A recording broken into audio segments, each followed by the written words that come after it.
There's one type of device that I found really handy as a caregiver for my aging father, and it would be a digital assistant, also known as a smart speaker. Some of these smart speakers, like the ones in front of me, have screens, and those are kind of the most effective that I've found. And there's kind of two main ecosystems out there. One would be on the Google side. They've got Google Homes, and Amazon's got their Amazon Echo Shows that use the Alexa voice assistant. And what I like is that they come in all sorts of different shapes and sizes, and as far as cost, they're not that expensive either. And once they're set up, they are really handy, not only from an entertainment standpoint, but information, and also very handy when it comes to things like reminders as well. So let's kind of look at the entertainment side. They're digital smart speakers. So the beautiful thing is you can have these things set up to play all of their favorite music just by them asking. So they can ask Alexa or Google to play Dean Martin, for example, or a Christmas playlist. Whatever they can think of, they can basically play, and they can even tune into things like radio stations and audiobooks as well. Depending what model you get, you can even have it set up to play things like Netflix and Amazon Prime Video.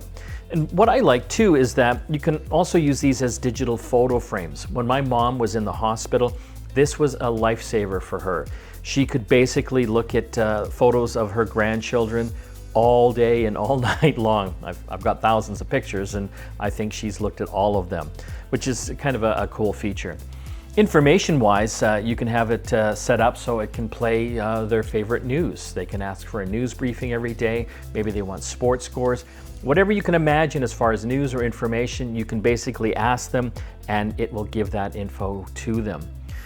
And they're also great smart home devices as well. I've got some smart lights, even a robot vacuum cleaner set up in my dad's house.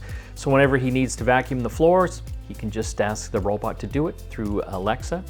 And it can also turn on or off lights.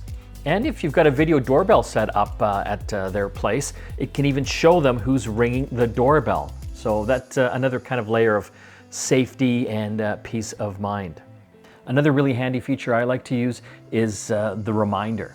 So if they're taking medications, a lot of seniors are, you can have it remind them every day at whatever time to take their pills, which is fantastic. And then on top of that, my dad can even use it to create shopping lists. He can ask the voice assistant to add milk or cereal or bread, and it creates that list. It's shared with me, so I can then go grocery shopping with him. This way he doesn't kind of forget things, or I can just do the shopping myself and bring it back to my dad. So, again, there's lots of different sizes. The prices on these things are pretty inexpensive. You can even get them on like Facebook Marketplace, for pennies on the dollar. And once they're set up with an internet connection, these things are a great lifeline to keep connected. Some of them have cameras as well, so you can do video calling, which is a great feature. If your loved ones live far away, they can basically get an alert right on the screen that you're calling them, and then you can see them face to face. It really does keep that connection strong with family. So again, digital assistants, smart speakers, just decide what ecosystem you want to play in and kind of stick to that, and you're good to go.